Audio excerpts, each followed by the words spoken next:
በስመ አብ ወወልድ ወመንፈስ ቅዱስ አሃዱ አምላክ አሜን። ውድ የእግዚአብሔር ቤተሰቦች አባቶቼ፣ እናቶቼ፣ ወንድሞቼ እና እህቶቼ በኃያሉ በልዑል እግዚአብሔር ፍጹም የሰላምታ ቃል ሰላም እላችኋለሁ። እንደምን ዋላችሁ? እንደምን አደራችሁ? እንደምን ሰነበታችሁ? አሜን። አባታችን ልዑል እግዚአብሔር ስሙ ለዘላለም የተመሰገነ ይሁን። የእናታችን የቅድስት ድንግል ማርያም የቅዱሳን መላእክት የቅዱሳን ጻድቃን ሰማዕታት ጸሎት የቅዱሳን ሊቃውንት በረከት ከሁላችን ጋር ይሁን። እግዚአብሔር አምላክ አዲስ ማለዳ አዲስ ቀን ለምስጋና ጨምሮ ስለሰጠን በድጋሚ ስሙ ለዘላለም የተመሰገነ ይሁን። እንግዲህ በቤተ ክርስቲያናችን አስተምህሮ የዐቢይ ጾም አራተኛው ሳምንት መጻጉዕ ተብሎ ይጠራል። መጻጉዕ ማለት እንግዲህ አምላካችን ኢየሱስ ክርስቶስ ሕሙማንን የፈወሰበትን ያዳነበትን ዕለት የምንዘክርበት፣ የታመሙ ሕሙማን የዳኑበትን ዕለት የተፈወሱበትን ዕለት ጌታ በተአምራት እንዴት አድርጎ እንዳዳናቸው የምንናገርበት የምናስተምርበት ዕለት ነው።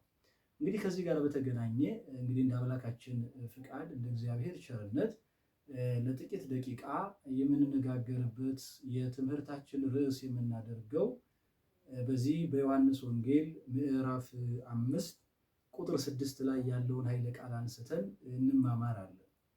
ቃሉ እንደዚህ ይላል፣ ልትድን ትወዳለህን ይላል። ልትድን ትወዳለህን ይላል። ዮሐንስ ወንጌል ምዕራፍ 5 ቁጥር 6 ላይ ተጽፎ የምናገኘው ኃይለ ቃል ነው። ይሄ ኃይለ ቃል የአምላካችንና የመድኃኒታችን የኢየሱስ ክርስቶስ ኃይለ ቃል ሲሆን የቃሉ ዘጋቢ ወንጌላዊ ቅዱስ ዮሐንስ ነው። የጌታ ወዳጅ የተባለ የሚጠራው ቅዱስ ዮሐንስ የዘገበልን ቅዱስ ቃል ነው። ጌታችን መድኃኒታችን ኢየሱስ ክርስቶስ ክብር ይግባውና ይህን ቅዱስ ቃል በዘመኑ በአልጋ ቁራኛ ላይ ለብዙ ዘመን ታሞ ለነበረው መጻጉዕ የተናገረው ቃል ነው። ፍጻሜው ግን ሕሙማንን ለመፈወስ ሁልጊዜ እንደሚመጣና እንደሚያድን ለክርስቲያኖች ሁሉ የተነገረ ኃይለ ቃል ነው። የትምህርቱ መሰረታዊ ዓላማ እግዚአብሔር አምላክ ሰዎችን እንዴት እንደሚፈውሳቸው ማሳየትና ማሳወቅ ይሆናል። እንደ እግዚአብሔር መልካም ፍቃድ እንግዲህ ወንጌላዊ ቅዱስ ዮሐንስ በዮሐንስ ወንጌል ምዕራፍ 5 ከቁጥር 1 ጀምሮ እስከ 15 ድረስ ቁጥር 15 ድረስ ያለውን ኃይለ ቃል ስናነብ እንዲህ ብሎ ይጀምራል።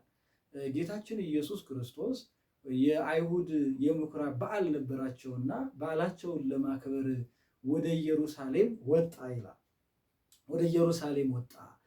በኢየሩሳሌምም በበጎች በር አጠገብ በዕብራይስጥ ቤተሳይዳ የሚሏት አንዲት መጠመቂያ ነበረች ይላል። እንግዲህ አይሁዳውያን መስዋዕት ለማቅረብ ለመስዋዕቱ የሚሆነውን የሚያጥቡበት የነበረ ቦታ ነች እቺ ቤተሳይዳ ማለት ነው። እቺ በዚች ቤተሳይዳ አጠገብ ደግሞ 5 በሮች ነበሯት፣ መመላለሻ በሮች የነበራት ነበረች እና በእነዚህ ውስጥ ዓይነ ዕውሮች፣ አንካሶች፣ እግራቸው የሰለሉ ሰዎች ነበሩ ይላል። እነዚህ ሰዎች መዳንን ፈልገው በተለያየ ሕመም ውስጥ በተለያየ ችግር ውስጥ በተለያየ ድካም ውስጥ ነው ያሉት። ዕውራኑ ዓይናቸው በርቶ እንደ ሰው እኩል ሆነው መራመድ ችለው መሄድ እየፈለጉ በዚች በቤተሳይዳ ተቀምጠው ነበረ ይላል። አንካሶቹ ደግሞ በእግራቸው መራመድ ችሎ ከሰው እኩል ተራምደው ከሰው እኩል ሂደው ተፈውሰው እግዚአብሔር ፈውሷቸው አድኗቸው ለመመስከር ለመናገር ፈልገው ለብዙ ዘመን በዚህ ተኝተው ይኖሩ ነበረ ይላል። ሌሎቹም እንዲሁ ብዙ ችግር የነበረባቸው ሰዎች ነበሩ ይላል እና እነዚህ ሁሉ ሰዎች በዚች በቤተሳይዳ በር አጠገብ ተቀምጠው የሚጠብቁ ናቸው። የጌታ መልአክ ውሃውን እየመጣ ይላል። የጌታ መልአክ የሚለውን መተርጉማኑ አባቶቻችን መጋቤ ብሉይ ቅዱስ ሚካኤል ነበረ። እየመጣ ውሃውን ባናወፀው ጊዜ ከነሱ መካከል ሰው የነበራቸው ዘመድ የነበራቸው ወገን የነበራቸው ወይም ደግሞ ተነስተው ሂደው ውሃው በተናወፀ ጊዜ ቀድሞ የገባ ሰው ይፈወስ ነበረና በዚያ እየተጠባበቁ በመጀመሪያ የገባው ወዲያው ካለበት ደዌ ጤናማ ይሆን ስለነበረ ይጠባበቁ ይኖሩ ነበረ ይላል። እየተጠባበቁ ይኖሩ ነበረ። ታዲያ በዚህ እየተጠባበቁ በሚኖሩበት በዚህ ሰዓት ዛሬ የምናነሳው ይሄ ባለ ታሪካችን መጻጉዕ የተባለ ሰው ብሶት ከነበረባቸው፣ ችግር ከነበረባቸው፣ በመከራ ውስጥ ከነበሩ ሰዎች መካከል አንዱ ነው። ለ38 ዓመት ሙሉ በአልጋ ቁራኛ ላይ ወድቆ የኖረ ሰው ነው። በጣም ከባድ ነው። ተመልከቱ። ይህን ሰው ዘመኑን ስናስበው ጌታ በመዋዕለ ሥጋዌው ከመምጣቱ 5 ዓመት አስቀድሞ ነው የታመመው ማለት ነው።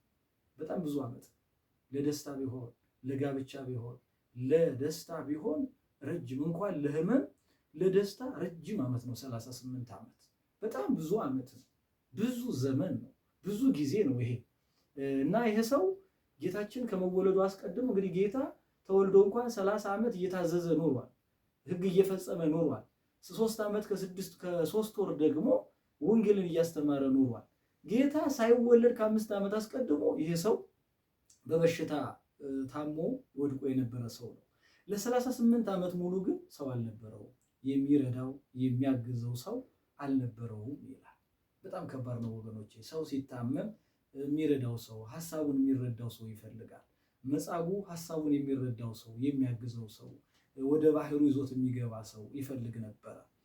አንዳንዴ እግዚአብሔር ብዙ እንመኛለን። ሰው መጽሐፍ እንደሚል ሰው የአፉን ፍሬ ይበላል። በጎ ከተመኘን፣ በጎ ካሰብን፣ በጎ ከተንቀሳቀስን፣ በበጎ ከሄድን እንግዲህ አምላካችን ኢየሱስ ክርስቶስ ደግሞ በጎ ሰዎችን ያዘጋጅልናል፣ መልካም ሰዎችን ያዘጋጅልናል። እኛ በቅንነት ከተመላለስን ቅን የሆኑ ሰዎችን ያዘጋጅልናል እና መጻጉዕ ሰው አጥቶ ለዘመናት ኖረ። ለሰው አጥቶ ሰው ጠፍቶበት ሰው የሚረዳው አጥቶ ብቻውን ተቀምጦ ከኖረ በኋላ አንድ ቀን ግን የልቡን ያሰበውን የሐሳቡን እግዚአብሔር ሊፈጽምለት አምላካችን ኢየሱስ ክርስቶስ በክብር ወደሱ ተጠጋ ይላል፣ ወደሱ ቀረበ ይላል።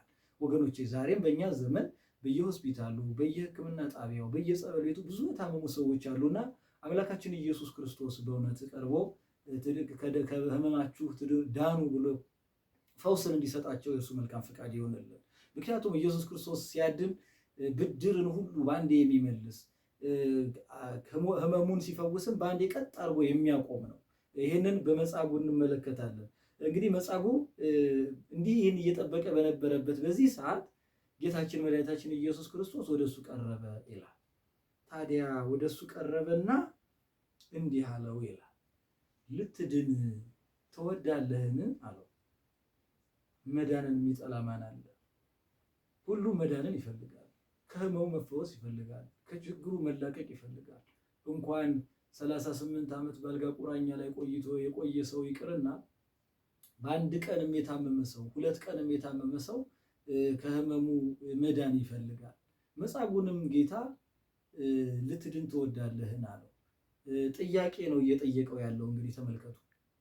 አድኜሃለሁ ሂድ፣ ፈውሼሃለሁ ሂድ በቃሉ ተናግሮ የሚፈውስ አምላክ ግን አሁን ምን ይለዋል? ቀርቦ አቤት ትሕትናው ማለት ነው። የመድኃኒዓለምን ትሕትና ተመልከቱት። ቀርቦ ጠይቆ ይፈውሰዋል፣ ጠይቆ ያድነዋል። ልትድን ትወዳለህን ማለት ጥያቄ ነው።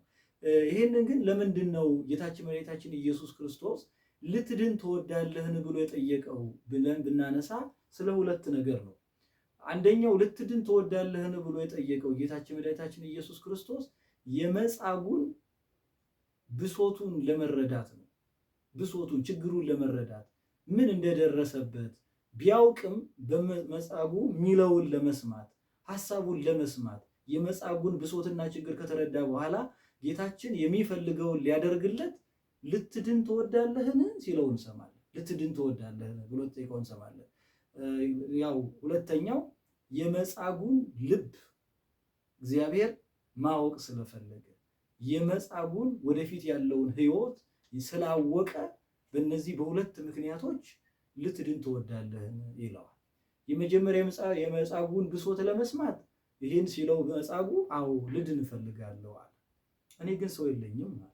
ሰው የለኝም፣ ባህሩ በተናወጠ ጊዜ ገብቼ እንድጠመቅ የሚያደርገኝ የሚያግዘኝ የሚወስደኝ የሚረዳኝ ሰው የለኝም በእውነቱ አለ መጻጉዕ። ሰው ቢኖረኝ ሂጄ ገብቼ ብጠመቅ ድን ነበረ፣ ግን አሁን ሰው የለኝም አለ ጌታ። ይሄ ሐሳብ በነገራችን ላይ በእኛ ዘመንም ገና አልተላቀቀም። አሁን ሁላችንም ላይ ስራ ያላገኘነው ሰው ስለሌለን ነው፣ ዘመድ ስለሌለን ነው፣ ጓደኛ ስለሌለን ነው፣ ባለስልጣን ዘመድ ስለሌለን ነው እንላለን ሁላችን፣ እኛም ማለት ነው። በእኛ ዘመንም ቢሆን ግን አይደለም። እግዚአብሔር የሚሰራበት ዘመን አለው። እግዚአብሔር በፕሮግራም አይደለም የሚሰራው፣ አድርግ ተብሎም አይደለም የሚያደርገው። ሊያድን ከወደደ ሰዓት፣ ሊፈውስ በፈለገ ሰዓት እግዚአብሔር በፈለገው ቀን በፈለገው ጊዜ ይፈውሳል፣ ያድናል፣ ያስተምራል፣ ያስተካክላል። እግዚአብሔር ዘግይቶም ቢሆን መጥቶ ሲሰጥ ከሁሉ በላይ አድርጎ ነው የሚሰጠው። ለምሳሌ አሁን መጻጉዕን ስንመለከት ብሶቱን ሰማ።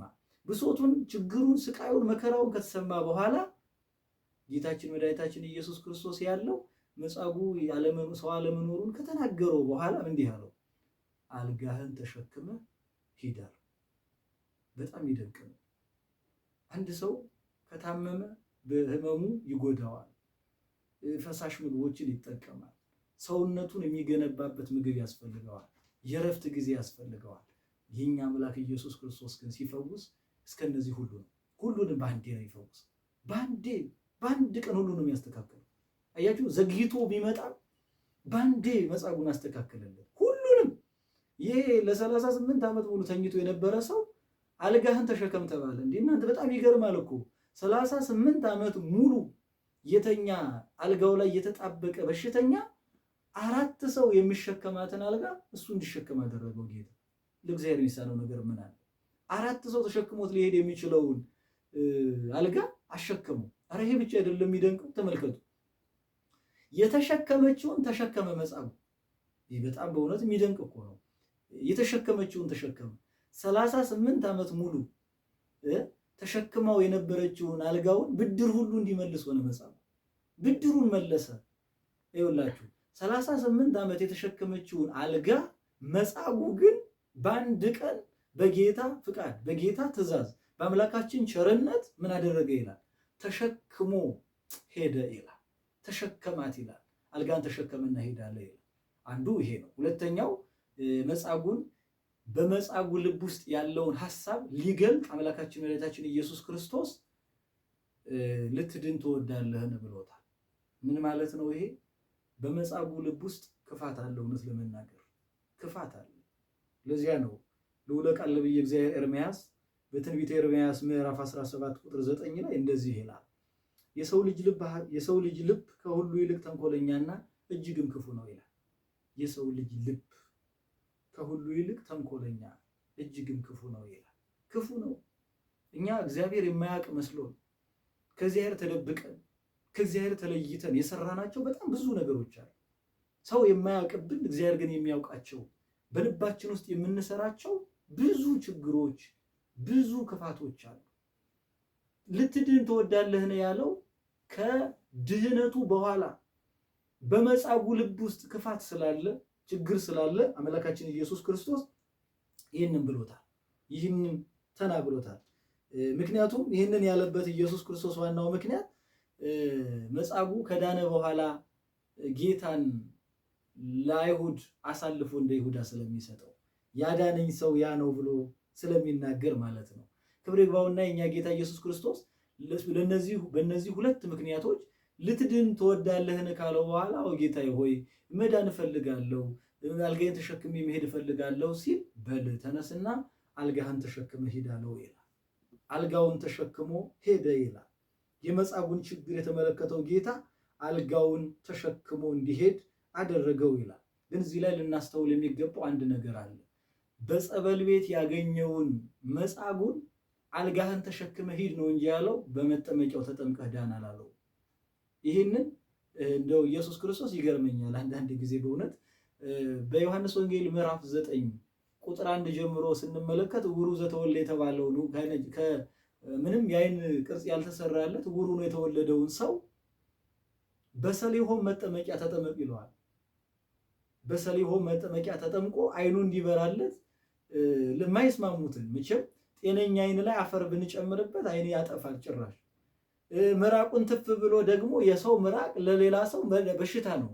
በሽታ በሚሆነው መድኃኒት በማይስማማው የሚስማማ አድርጎ በምራቅን ትፍ ብሎ ወስዶ ቀብቶ ምን አደረገው ይላል። የአይን ቅርጽ ሰርቶ ሄድና በሰሊሆም መጠመቂያ ተጠመቅ ብሎ በሰሊሆም መጠመቂያ ተጠምቆ ተፈወሰ፣ ዳነ ይላል። መጻጉዕን ግን ለዘመናት በጸበል ቤት ዳር ላይ ተቀምጦ የኖረ ነውና ጸበል ቤት ገብተህ ተጠመቅ ሳይሆን ያለው አልጋህን ተሸከምና ሂድ ነው ያለው። አልጋህን ተሸክመህ ሂድ፣ አልጋህን ተሸክመህ ሂድ።